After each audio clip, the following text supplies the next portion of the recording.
And let's get started. So just a reminder about the paper. The paper is basically due right before the final exam period. So I think it was like May 1st. Is that what I said? Whatever I said originally. So it's coming close anyway. Getting a little bit close. You won't have anything you'll need to do for this class during the final exam period, unless you have a presentation due during that time period at least. So that's nice. Yeah, and your topic is pretty straightforward. We've got sort of various sort of sci-fi candidates for life forms, right? We got the Horta, a silicon-based life form. We got androids, datas, replicants, right? Things of that sort. So artificial things, but that nevertheless possess physical bodies of some sort, maybe really different physical bodies, but nevertheless physical bodies of some sort. And then finally, we've got sort of digital candidates, right? Programs. The holographic doctor was our sort of exemplar of this, but we could also have others too. The sort of Tiara program that Bowden describes, for example, right? These are programs that in various sorts of ways seem to be possibly candidates for life forms. So what I need you to do in your paper, I want you to come up with an account that's sort of adequate to explain which of these possible candidates counts as a life form, which don't, right? And so to do that, you'll need to actually give an account, right? You'll actually have to sort of say, okay, here's what I think a life form is. And then what's in the club, what's out of the club, right? And, you know, depending, you might not have enough information to fully say, right? What's data's chemical biology, who knows, right? But at the very least, you'd have to say what would have to be true about something like data for data to count as a life, or what would have to be true of a replicant for it to count as a life. Or could it never in principle count as alive, as Bowden, for example, thought about digital life. She thought digital life just in principle could never satisfy the conditions of life form. So your task, you're going to have to come up with your own sort of account of what you think life means. And you're going to have to engage with, in some way, at least two of the authors that we've read during this unit of the course. You don't have to necessarily agree with anyone. You can come up with your own account of life. That would be exciting. I'd be thrilled to hear it if you come up with one. You can try to combine a couple of the different sort of accounts that we've looked at. Again, that would be exciting. But you need to at least engage with two of the authors we've looked at. And so by the authors that we've looked at, who do I mean? I mean Perry, Asimov, Koshland, Mayer, Vidal, Schrodinger, Kaufman, or Bowden, right? And some of them I'm guessing you probably won't, right? We didn't spend much time talking about the Kaufman. Koshland, we didn't spend that much time talking about him either. Same thing with Asimov, right? But feel free, you can, if you want to dive into them a little bit more deeply than we did in class, perhaps. I'm fine with that, right? You have to pick at least two of these. I will say the obvious choices, if you want to have the easiest possible paper, the easiest possible paper would probably be to pick Vidal and Bowden, because they directly speak to one another, right? But Vidal came first, so he writes out this whole big argument, and then Bowden is directly responding to Vidal's argument. So that might be the easiest paper. Other good ones, I think Mayer and Schrodinger are also well worth looking at. They're good candidates in this context too. You don't only have to pick two, but you have to pick at least two.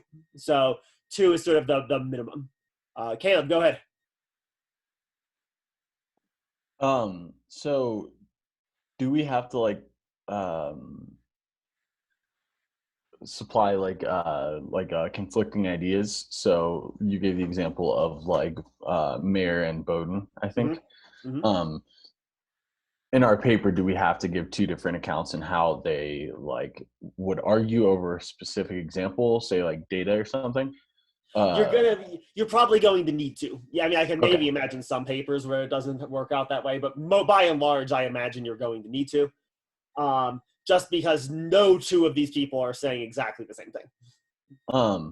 And then last thing, so say we choose like a Horta or data or even like something of our own, like we had discussed. Mm-hmm.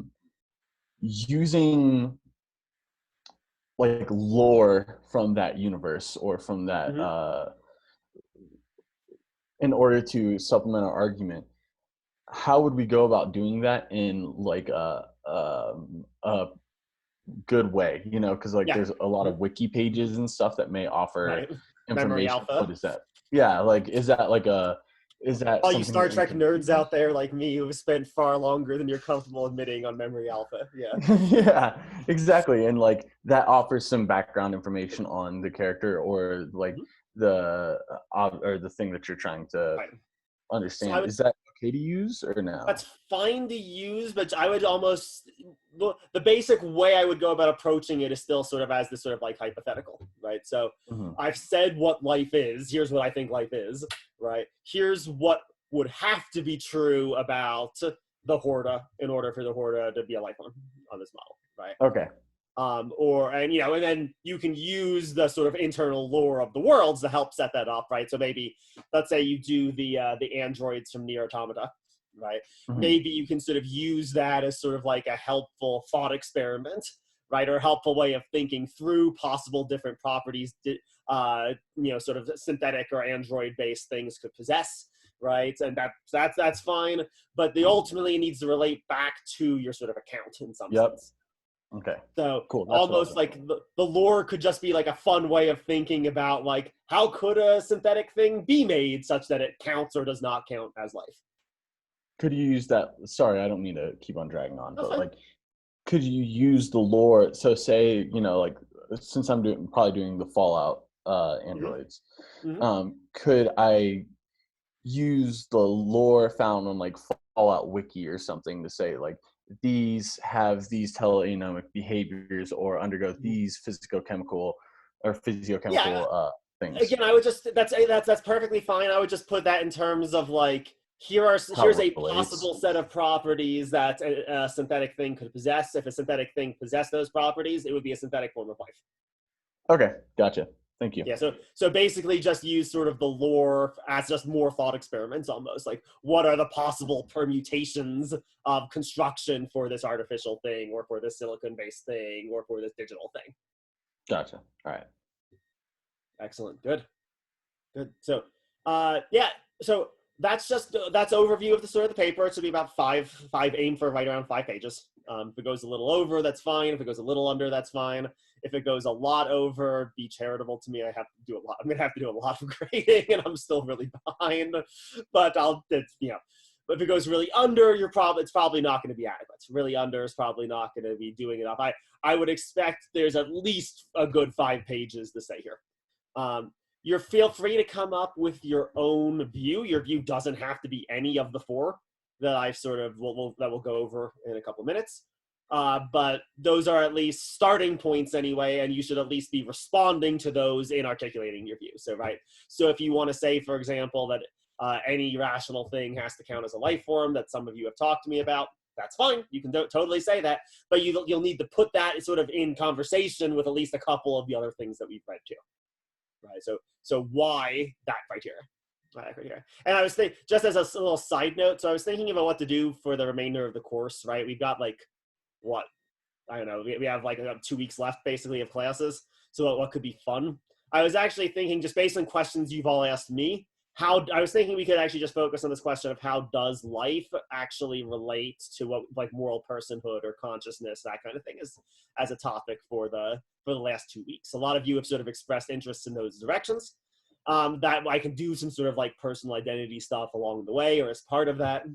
And I figured that could be a fun little ending for the remainder of the semester. You don't need to include any of that in your paper, though if it's relevant, you could feel free to include it. So that's what I'm planning on the last couple of weeks sort of addressing. We'll begin with some panpsychism on Tuesday. That's what we'll sort of begin with it. Actually, maybe we'll begin with some Aristotle, actually. I'm doing an Aristotle independent study, and I actually found Aristotle actually says that only life can be rational, that there's no possibility for a rational thing that's not alive. So I was thinking maybe we could actually look at his argument to that and see why he thinks that. So one of those two we'll do next week. We'll certainly do panpsychism. We'll definitely throw that in and some other stuff too. So that's the plan for the rest of the semester. We'll go light. We'll go light with the rest of the semester, right? This is a difficult time. You've all got lots of other stuff on your plate besides this class. Like even possibly being able to get to this class, and a lot of for many of you, even getting the internet access is challenging. So I entirely, we'll end the semester easy. We'll end the semester pretty easy. I've got a question in the chat. Where is the Aristotle? It's in the Metaphysics, book 9. And we will look at it. We're definitely going to look at it. We might do I'll figure out if I want to do the panpsychism stuff first or the Aristotle stuff first. But yeah, it'll definitely at least get some airtime. All right, good. So the goal for today is just to go over the stuff we've been talking about, sort of just big review in a review sense. So we'll go sort of as long as we need to. If the questions all sort of dry up, if no one has any more comments or anything, then we can end early, and that's fine. I've got a little intro that I was thinking I would do just almost to sort of trigger some questions, trigger some thinking, to sort of remind everyone what we've been talking about, and then I'm sort of just going to turn it over to you all once I do that little intro. So anything else to get started with, or should I just begin with my little intro and then see where the day takes us? All right, let's begin with the intro, and then we'll go from there. So we've got 4 accounts really that we've looked at so far, and if you want these 4 accounts, this sort of framework, I'm getting this framework from Sagan. The Sagan piece I had you all read. He adds a 5th one, but the 5th one is basically just a worse version of the 4th one. So that's why I'm just cutting out. I'm cutting out his number 3. His number 3 was life is anything that metabolizes, and we just came up with a better account of metabolism in terms of entropy. So these are basically Sagan's sort of 4 candidates, more or less. This is roughly his framework. Badao gave the exact same framework in his piece too. He sort of broke it out such that these were the 4 more or less basic sort of categories of discussion. So the first option, this is the one we sort of began with really. One possibility is that life or living aren't useful scientific concepts. They're not natural kinds. They have at best conventional kind of definitions, right? They're merely conventional kinds of things, or the way Peiré put it, it's a concept that the scientists stole from the general populace that is not really relevant, right? And both Peiré and Asimov suggest that sort of fundamentally, what is the sort of conventional or popular interest in life? That is kind of merely aesthetic, right? That we sort of just like gauge in some sort of feeling or beauty sense that like living things are cool, not living things aren't cool, right? Or living things are vibrant, filled with energy, filled with excitement, and mechanical things or non-living things are cold, dead, indifferent. And these are kind of aesthetic evaluations rather than ones that are of any interest to the scientist. Right. So maybe we could give some loose kind of definition of life, perhaps, but it's not going to be one that's scientifically relevant. So this is option 1, and at least in Badao suggests that this option is kind of an option of last resort. We should only say this if there are indeed no other better accounts we can give of life that would be scientifically useful, or where life is a natural kind. So that's sort of Badao's at least response to this first option. This is sort of a last resort. Everything else would have to fail. If we can come up with a useful scientific definition of life, we should prefer that. That should be our preference. This should not be our starting point. This is sort of a giving up option. All right. Second option. This is the one that you probably saw in your high school biology class, maybe on the first page of your textbook, when it was sort of loosely, when it was trying to define life, and it did it in terms of just listing certain various properties that life forms have. The specific lists vary wildly. You get, for example, reproduction, growth, metabolism, and evolution, maybe. Maybe you have that as your 5, or maybe you have a different list. The lists can all be really different. The lists can vary quite a bit, because they can vary a great deal. Koshland was our example of someone who was really trying to do this super rigorously, in a super philosophical way. Koshland's goal with his sort of 7 pillars, the Picarus principle that he comes up with, these sort of 7 pillars, these 7 properties, he's trying to define a series of what are collectively necessary and sufficient conditions. So none of them are individually adequate, but if you put all of them together, take all of them together, you should end up with sort of both necessary and sufficient conditions for something to be called a life form or to count as a life form. Badao's sort of objection to this approach is he finds it unsatisfying. He finds it that this list of properties sort of raises the question, or should leave us asking the question, okay, but why are those the 7 properties that are really necessary? Right? Remember, our goal is not just to come up with a definition. Our goal is to explain some phenomenon in the world. So what is it that makes whatever list of properties we come up with the right list of properties, right? And in Badau's case, he thinks it's his proposal. His proposal is the thing that explains why the list is the right list. So that was our option number 2.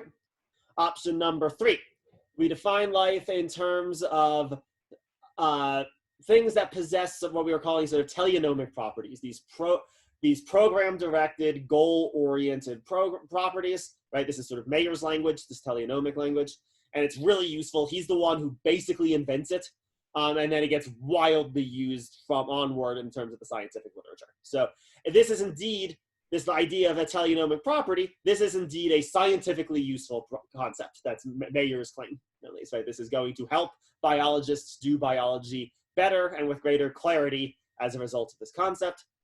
So one possibility is you could just define life in terms of a living thing is anything that has teleonomic properties. At least Mayer doesn't want to do that, because Mayer actually thinks things like cars and clocks also have teleonomic properties. So we added in the Badau stipulation, right? A living thing is anything that has teleonomic properties or engages in teleonomic behaviors, where those teleonomic behaviors are explained by Darwinian-style natural selection, what Badau called supple adaptation, right? So anything that has teleonomic properties, 1, and 2, those teleonomic properties are explained by natural selection, are life forms on this model. Right. This is probably the most expansive. This is a functionalist account.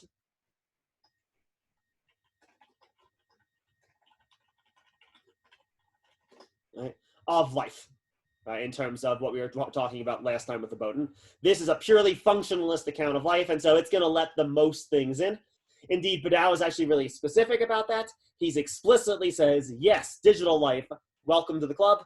Carbon-based life that evolved, at least, welcome to the club, right? And indeed, he even says, in principle anyway, there's nothing problematic with describing human economic systems as a living, or human intellectual life as living, insofar as intellectual life would evolve, undergo this sort of supple adaptation process. Anything basically that you can fruitfully describe with supple adaptation is life.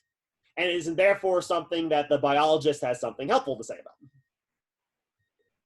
Last option, and then my guess is we're mainly going to talk about these last 2 today. So there's more to say here, but at least this was just hopefully a good sort of primer to refresh your memory.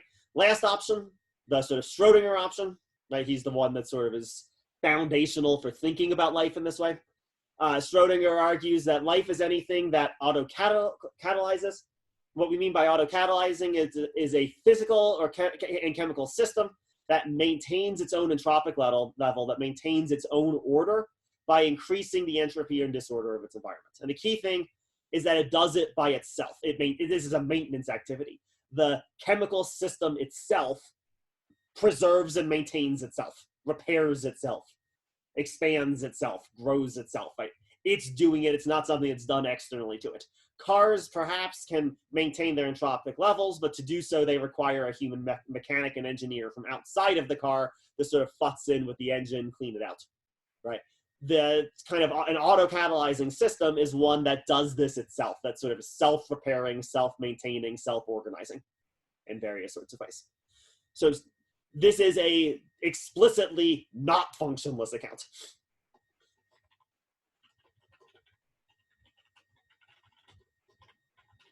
And the reason why it's not is because it's explicitly about physical chemical systems, right? We need to be describing physical chemical systems with a particular set of properties. Right? Schrodinger himself thought that these kind of auto-catalyzing chemical systems require the existence of DNA-like macromolecules, right? What do these DNA macromolecules do? They supply the program, to go back to this sort of, to go back to the Mayer language, right? The DNA-like macromolecule supplies the program that is then executed in terms of teleonomic behaviors, and those teleonomic behaviors are how the chemical system maintains itself, right? So from this perspective, from this option number 4, what option number 3 is indicating is a series of behaviors, but it's not properly recognizing what those behaviors do. What those behaviors do is they maintain the entropic levels within the organism. Right? So for Schrodinger, he thinks this requires the DNA-like macromolecules.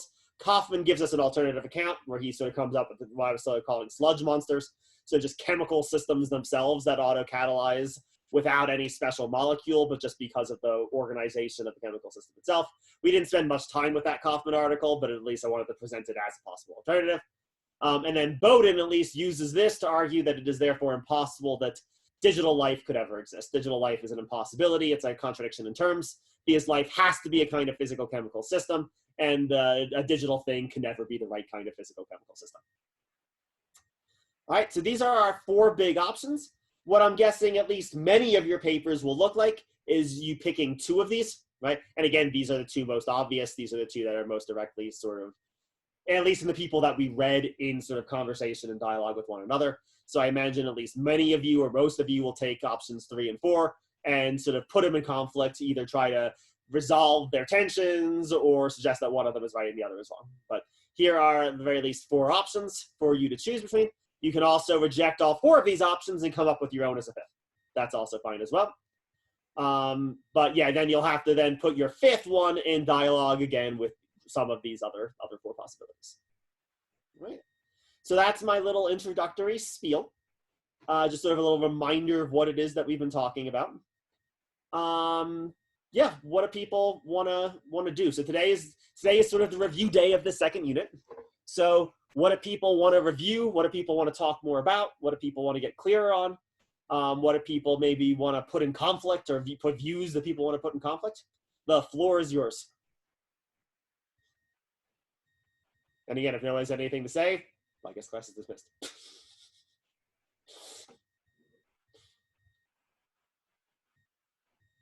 Maybe let me start by asking a concrete question and seeing if this is the kind of concrete question you're going to need to be asking in your paper. This option number 3, let's talk about that one first. With this option number 3, what are the advantages of defining life in this way, and what are the disadvantages? What do you all think are the advantages to defining life in terms of these teleonomic properties and evolution, and what are the disadvantages of doing so? There's a chance to sort of review. Let's see. So we have a chat question here, or a chat comment. So someone's asking, under the entropic definition, if a digital entity transferred its consciousness into a perfectly replicated human body, would the being still be considered alive? I almost put it slightly differently. It's that the digital thing would become alive once it entered the living body, in some sense, right? So let's say, for the sake of argument, you can characterize human consciousness as a kind of program, right? That itself is questionable, but let's say that's true for the sake of argument. If that's true, then the digital program itself, when it's just in sort of digital space, it's not alive. It would become alive when it becomes part of a sort of auto-catalyzing chemical system, and a human body would be an example of an auto-catalyzing system. So digital program sort of transferred into a human brain, it suddenly becomes at least part of a living system, right? But it was not at first alive. It was not at first part of a living system. It gets added to a living system. Because living system is the body. A computer is just not an auto-catalyzing system. So I hope that is a helpful answer, but follow it up if it's not. Or follow up if you'd like to say more. Caleb, go ahead. So say, I don't know if I've asked this question before, but say like goes full transhumanism, right? Everyone uploads their consciousness to some network. Yep, right. Would we not be considered alive anymore under Badal and Bowden's account? On the Bowden account, we would not be alive. Yeah, because the Bowden is the entropic account, right? Mm-hmm. And so quite literally, yes, like what is human life? Human life is the particular squishy meat bag, right? It is this, it is the chemical this that is taking place sort of right here and now. That is human life. If consciousness can be separated from human life and put inside of computers, great, you've killed yourself and preserved your consciousness. But you've killed yourself in doing so, right? Because you literally destroyed the auto-catalyzing chemical system. Yeah, not a fan For of that. Badal, It's probably quite a bit more complicated than that. It would depend a little bit on whether or not these digital programs that are sort of uploaded into the cloud or whatever are still going to fruitfully be characterized in terms of Darwinian natural selection. And I don't know the answer to that question. That's actually a super weird or complicated question to even answer in a certain sense. And purely hypothetical. On different conditions. That's right. But for him, if they continue to be defined in terms of Darwinian evolutionary pressures, then to that extent, they will be alive, or the species of program will continue to be alive. One thing to remember about the Badao, so maybe this is sort of coming up in this context a little bit. My little marks. One thing to recall about Badao is that for him, what's alive in the primary sense isn't individual organisms, it's species. Because what Darwinian natural selection explains is the evolution of species. Individual organisms don't actually evolve. So the unit of life on this model is the species.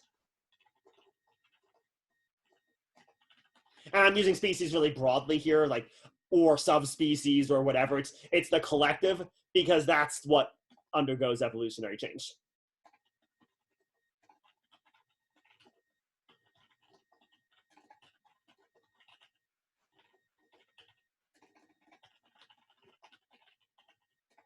And so then individual organisms are sort of count as life forms in sort of a secondary sense, right? Because why does this individual organism, let's say it's a bird, migrate south for the winter? It migrates south for the winter in order to, right, remain warm. But why does it have that behavior? Because natural selection has selected that behavior as one that's fruitful for that bird's species to continue to propagate itself. Right. So in terms, Caleb, of that sort of question, how would Badao deal with that case? It would depend entirely.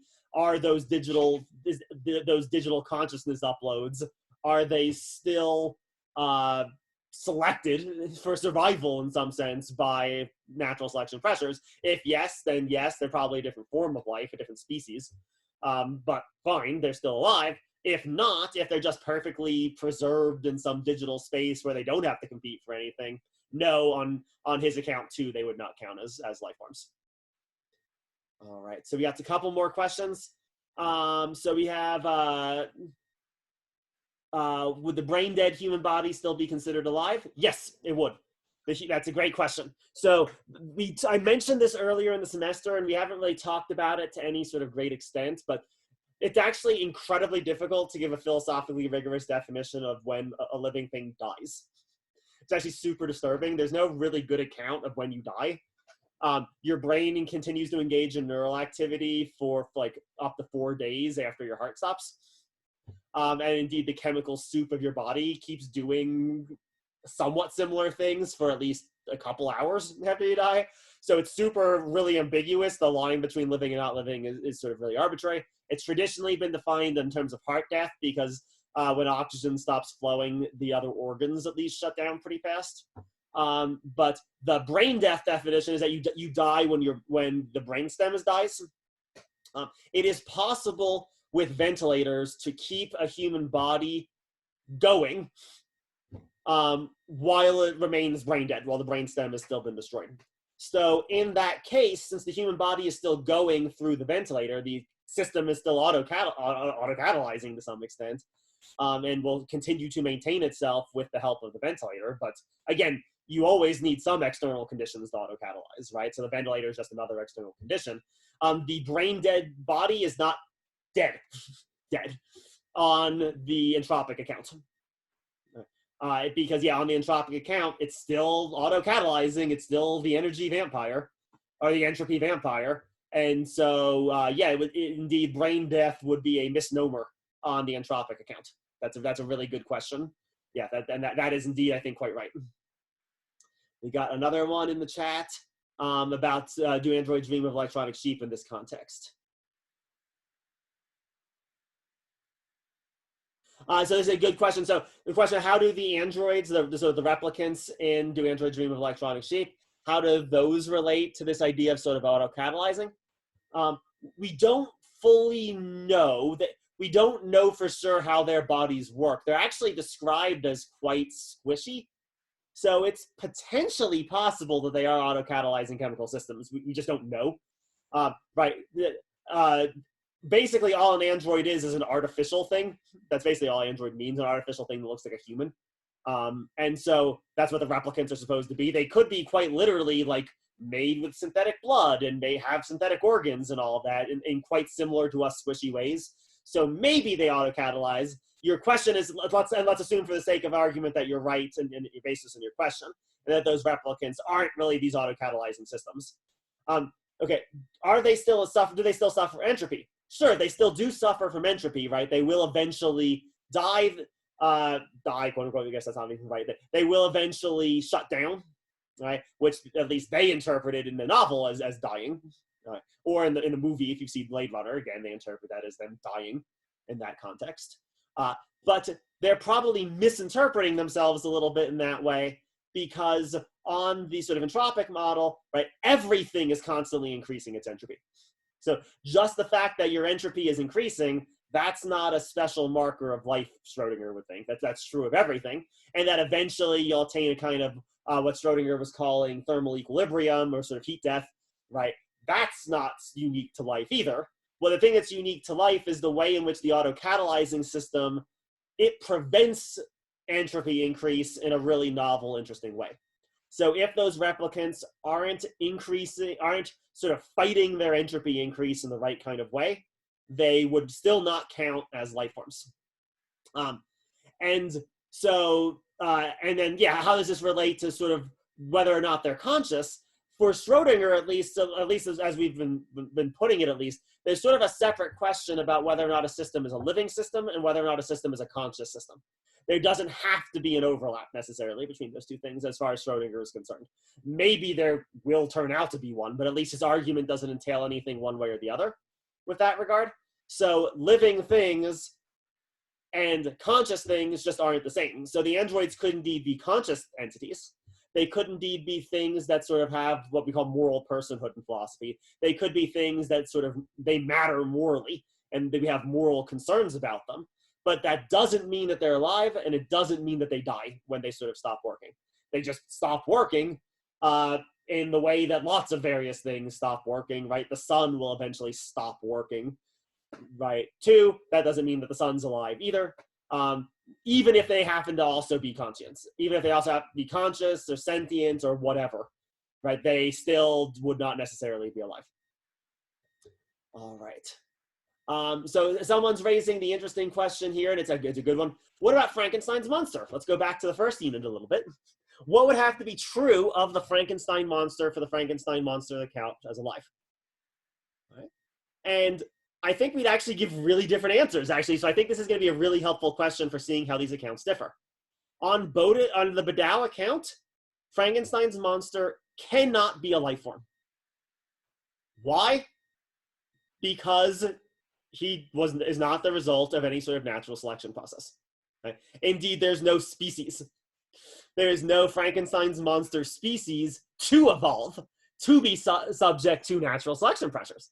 Now, if indeed, let's say Victor Frankenstein had decided to not go back on his word and had made the female mate for the monster, and they had then mated and then made a whole bunch of other Frankenstein monster type things, and it does indeed become a species, and that species is subjected to natural selection pressures just as any other species is, then all of a sudden he would count as a life form. Right? But until he's part of some evolutionary history, he is not a life form. As Shelley wrote the novel, at least, he is very clearly not alive. It's super weird, right? He would be alive if Frankenstein had maybe made another one and they had mated. But prior to that point, he actually would not count as a life form because natural selection doesn't explain the behaviors that Frankenstein's monster actually engages in, or that Frankenstein's monster actually shows. What explains those behaviors? Victor Frankenstein. Right, the sort of way in which Victor Frankenstein crafted the monster explains its teleonomic behaviors, and that's not an evolutionary explanation. But interestingly, here's one actually scenario where actually I think Bowden's account lets more stuff into the club. On this sort of entropic account, all we would need to say is that the monster must in some sense be an autocatalyzing, physical chemical system that maintains its own entropic level. As Shelley describes it, that's a pretty plausible characterization of it. It's a super weird one, perhaps, in all kinds of ways, right? It's one that didn't evolve. It's one that's sort of an amalgam or chimera made up of different parts with different genetic material. So it'd be a super weird autocatalyzing system. But as Shelley describes it, it really does seem to be an autocatalyzing chemical system. And so then Frankenstein's monster would count as alive on the entropic account. It would not count as alive on the sort of natural selection account. And that's actually probably a really helpful thought experiment to use as, and yes, feel free to use Frankenstein's monster as a candidate. Someone's asking this as well. Use Frankenstein's monster as a candidate for life to consider in the course of the paper as well. Right? I just, in the paper rubric, I only give you the four. Let me move this up for a second.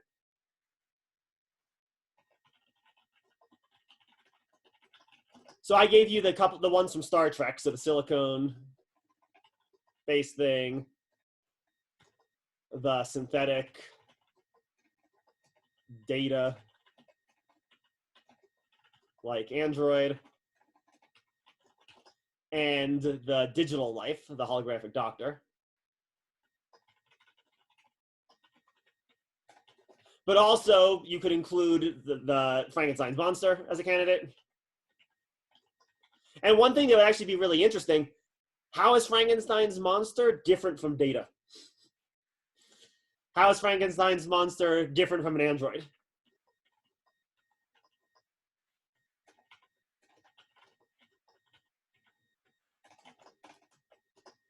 So that could be a quite interesting question. You might get different answers depending on how you sort of answer the question. You could also include the sludge monster, right? The thing that basically the bodiless chemical mass.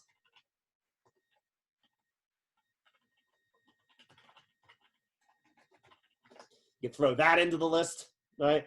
Consider that as a candidate, or indeed any other sort of sci-fi experiment. We talked about last class the idea of a cloud consciousness,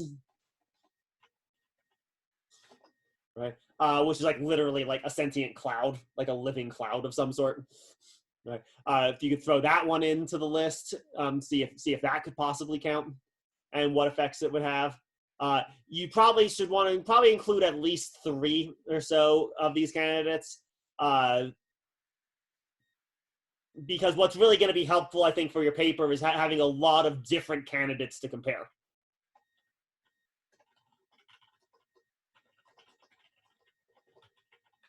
Right. The more candidates you look at, the better you'll be able to sort of articulate what's at stake in the account that you're giving and what's at stake in the accounts that you don't like as much. All right. So I'm behind on chat questions. I'm sorry if I've missed anyone. Maybe just ask the chat question again. Let me go back from where I was before, or as far as I can tell where I was. Do the Schrodinger or Bowden accounts care at all about consciousness? Not really. No, I don't think either of them as such really cares about consciousness or rationality or anything of that sort, as far as those are concerned. And I think the same thing is probably true of all of these. I think as far as all of these accounts are concerned, in principle at least, the question of what is alive and what does it mean to be alive, and the question of what is consciousness and what does it mean to be conscious, are just separate questions that might have radically different answers. So it might well turn out that only living things can be conscious, or it might well turn out that there are some conscious things that aren't living things. And I think all of these accounts are sort of equally fine with either of them. They're all sort of really specifically focused on this question of life itself, and then how does life relate to things like consciousness or rationality? That would be a separate question.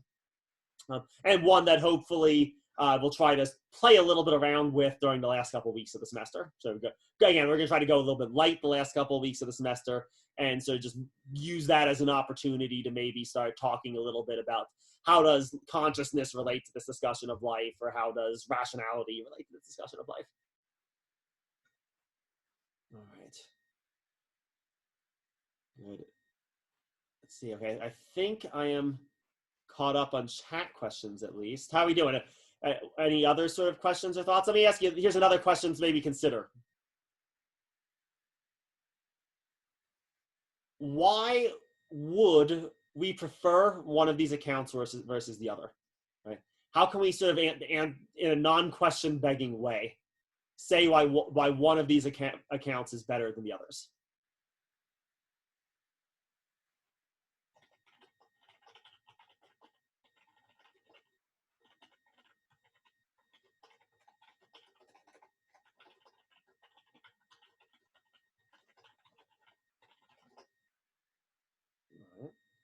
So one possibility, right? Maybe does our account match up with our intuitions about what kind of things count as alive or not?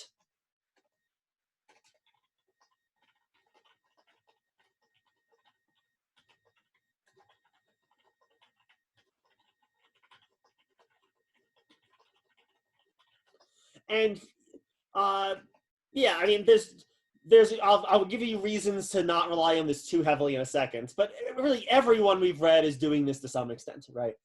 But Badal just says, like, yeah, candles seem to metabolize, but candles just pretty obviously aren't alive, right? This sort of violates this intuition. Similarly, Bowden says, yeah, it just, our intuitions tell us that what is alive in the primary sense of the term, individual organisms, not species, right? That's just what our intuitions tell us. So this is at least going to probably be part of your answer, right? How well does your account sort of match up with our intuitions? But be careful here. Intuitions can be very hard to discern from just random prejudices.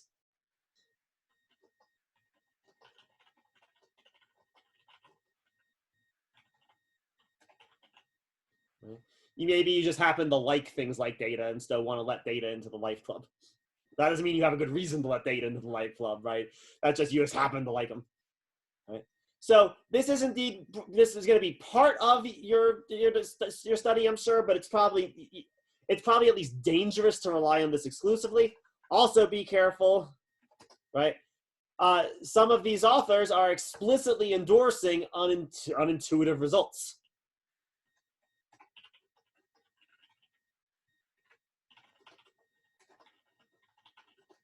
Especially Badal, but others too.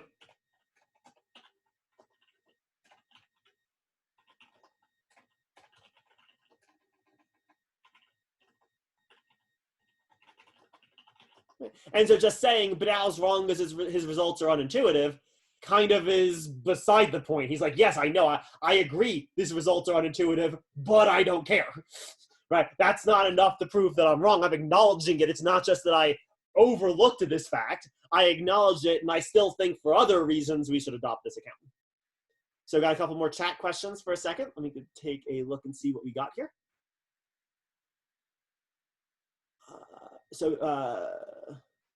Oh, good. We have a really good question going on here. Yeah, this is a really important one. So the question is, would Christianity and sort of the account of the creation of Adam and Eve ex nihilo, would that sort of reject or be a rejection of Badal's account? And I think it would. Right? Or maybe to put it slightly differently, the way Badal himself actually puts it is that, make sure I'm getting it right. The way Badal itself puts it is, intelligent design or biblical creationism isn't just wrong, it is structurally incoherent. Because creationism is supposed to be an account of where life emerges from, but life is not life if it emerged as a result of creationism. That's how at least Badal puts the point. And so, yes, he says that to him, things like creationism aren't just wrong, they're incoherent. They're logically impossible based on what life actually is. And Bowden actually uses this as grounds to critique Badal. So Bowden wants to say, that's kind of silly. It seems like we want to say that creationism is perhaps wrong as biologists, but not that it's somehow insane or crazy. And there are other scenarios besides the biblical one that you sort of mentioned in that chat question, where that are sort of also scenarios. So some thought experiments, some people have imagined, what if there was an immortal being, a being that can't die? It seems like such a being then wouldn't undergo natural selection pressures, and so wouldn't count as live. And Badal, again, just straightforwardly sort of goes with it. It's like, yep, if there was such a thing, it would not be alive, but that's absurd. There's no reason to worry about that kind of thing, because that kind of thing is, again, logically impossible. And again, Bowden, but whereas Bowden's like, again, that doesn't seem logically impossible, it just seems wrong, right? So I think that this question you're asking about, talking about things like this, how does sort of the Christian account fit in and whatnot, are very useful and are directly part of the disagreement between Bowden and Badal. It's directly part of how they disagree with one another. I've also got another question here about what's stopping us from declaring our intuition the most important thing. So there's a couple different things. One thing, we might just worry that our intuitions are just prejudices in some sense, right? So that worry might want to make us to consider other concerns. The other thing is that there actually might be other really good independent reasons to hold certain views, despite the fact that they have some unintuitive consequences, right? So the view might have other virtues that potentially override the intuitiveness of it. And let's talk about some of those less. That might help me articulate some other possible candidates for sort of criteria here. Another candidate, this is the one that Badal especially introduces. What account is the most useful in terms of the actual practice of biology and science?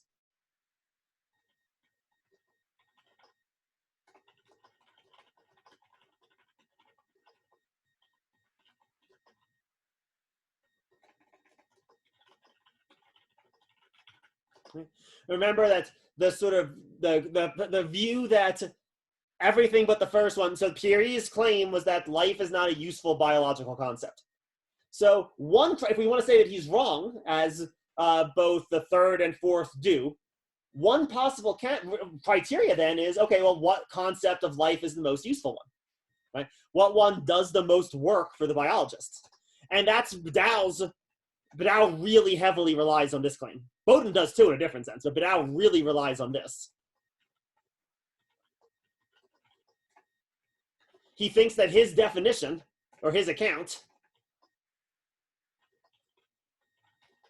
will allow us to concretely answer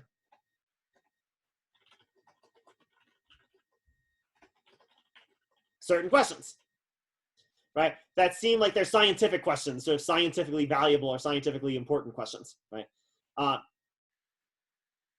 Right, we can measure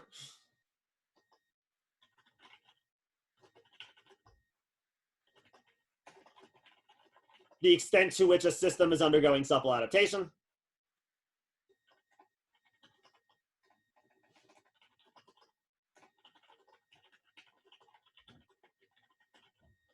And so therefore, if he's right that supple adaptation is the definitive marker of life, therefore we would be able to measure the extent to which something is alive.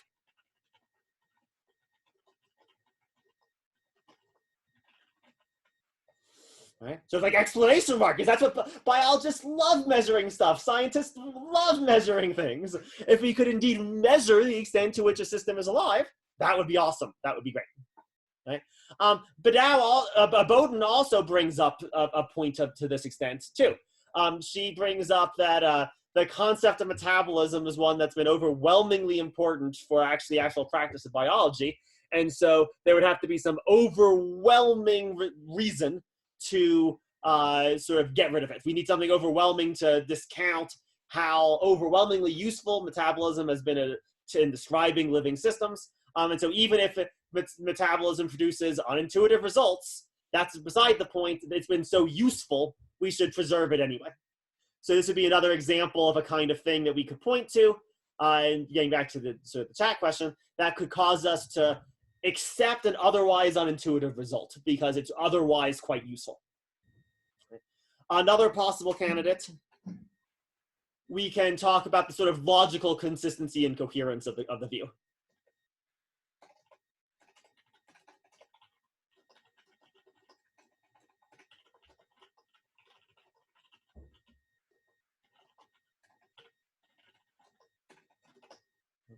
Where again, what's logically coherent and consistent might not necessarily agree with our intuitions, but it's possible that our intuitions are just incoherent and inconsistent, right? And so therefore not really good candidates, right? If you have to choose between incoherent intuitions and a coherent, consistent philosophical account, maybe you prefer the coherent, consistent philosophical account. This is an area where Badal really shines.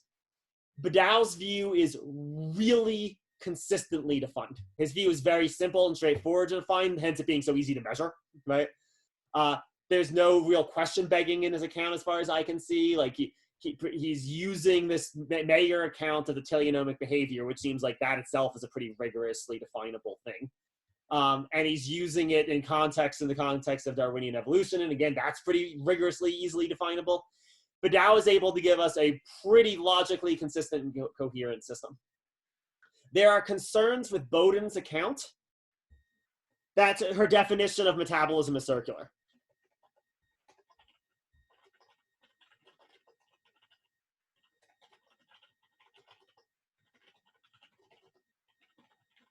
I tried to defend it by using the Schrodinger to help sort of come up with a non-circular way.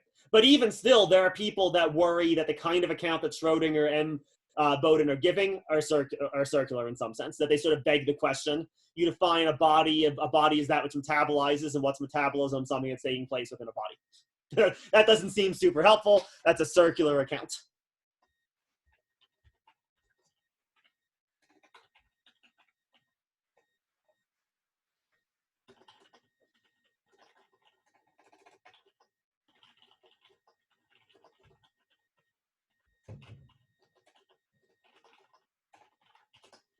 If that's right, if these concerns are good concerns or legitimate concerns, then yeah, we'd end up with a not very useful account. We might prefer, even if the account is sort of intuitively obvious, if it's circular, we might prefer a non-circular account to one that's circular.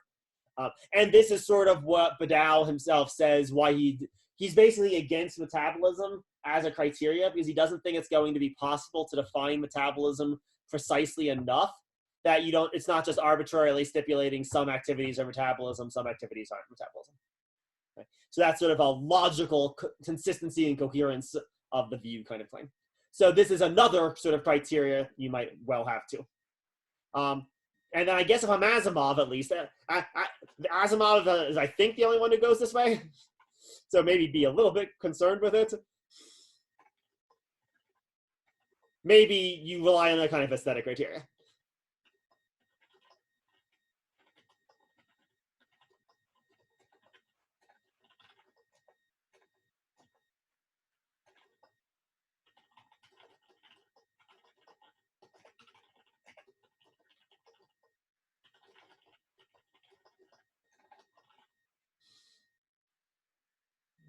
Where you sort of, you're relying on these sorts of aesthetic notions of sort of like beauty or like, oh yeah, this is, data is so lively, right? Like lively almost in like the sense that a musical performance is lively or something. So he should be in the club. Whereas those boring programs that are just, like reproducing themselves, those are so boring, we're not going to let those in.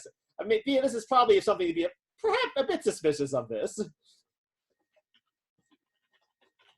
Right? But Asimov does indeed say that at root, how people are going to define life forms is going to be in terms of how well it sort of flatters them. So an android that really like flatters them, like the android in Bicentennial Man, right? And one that people are going to be like, yep, that one should count as alive. I don't know about the other robots, but that one, we can count that robot as alive because it sort of satisfies more aesthetic criteria or maybe ethical, right? I mean, it's a little bit ambiguous in the context of Asimov precisely what he means.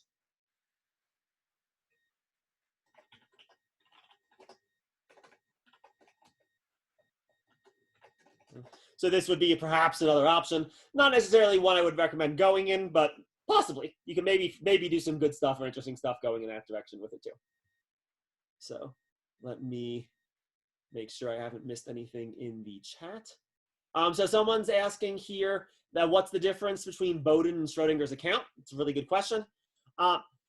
Schrodinger's account is purely on the entropic level. That's really all he's doing. So he gives us this definition of life in terms of entropy, and then a definition of metabolism in terms of entropy too. So metabolism is the way he sort of characterizes the sort of autocatalytic process that he's sort of describing in entropic terms, right? So well, we want to give that kind of metabolic system a name. We can call it metabolism. Boden isn't strictly working in that entropic register. She's just working from this sort of account of metabolism more broadly, that metabolism by definition has to be a chemical process, and so that it's not therefore a functionless concept. And what I did was I added the idea of entropy to it to make her idea of metabolism a little bit clearer, a little bit less question-begging seeming. So Boden is just defining life in terms of metabolism, which is a kind of chemical process. Schrodinger is perhaps giving us a really good framework for talking about what the specific kind of chemical process is that we're calling metabolism, or that Boden is calling metabolism. So I hope that is helpful to that chat question. And again, if you have a follow-up, don't hesitate, send the follow-up in. All right. And again, in the course of your paper, you're probably going to need to decide to what extent to weigh these different criteria. I mean, if you're sort of more of a conventionalist about these things, you're probably just what definition matches our intuition is the best. That might be your main criteria. But on the other hand, if you really do want to go in the direction that you think life is a natural kind, then the intuitions might well not match up with that natural kind, and then so much the worse for the intuitions. You'll probably prefer some of the other criteria in their stead. You'll sort of have to decide what criteria matter most and justify that claim too. That'll sort of need to be part of your sort of story, is why, for example, am I going to accept this unintuitive consequence, or why am I going to reject this account because it has unintuitive consequences. So I hope that was helpful just in terms of laying out some sort of criteria for evaluating these things, at least. All right.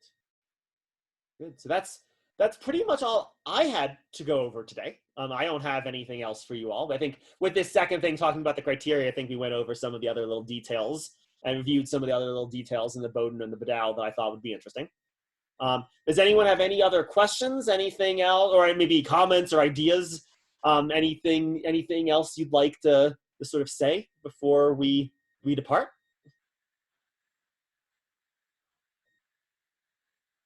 Everyone good? Oh, here we go. We got one more question. All right, Angelina, go ahead. For Badal, let's say theoretically, if humans started like engineering, like editing genes, right, before like in fetus, before people were born, like what would be the point at which he would say that it's not natural, not supple adaptation anymore, and like therefore we are not alive anymore? That's a good, so yeah, the hard and fast line, I probably can't tell you that directly, but we can at least talk about the criteria at least, right? So it could well be the case that there are things besides natural selection pressures, even now, that are at play in why humans display some of the behaviors they behave. So our behaviors might not merely reduce to natural selection pressures, right? There are all kinds of people who sort of say that while human beings are still evolving in various sorts of respects, there's also other things that are going into the selection of our genes besides just natural selection pressures. And then we can make this all the more severe by, like you're talking about, adding in things like various kinds of genetic manipulation and genetic engineering into the account.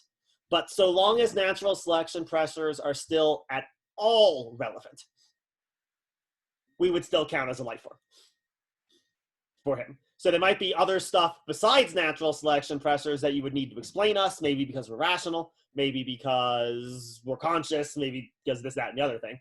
But so long as natural selection pressures explain anything about us, they're still relevant, and so therefore we still count as a life form. Okay, I see. Thank you. Absolutely. Good. Any others?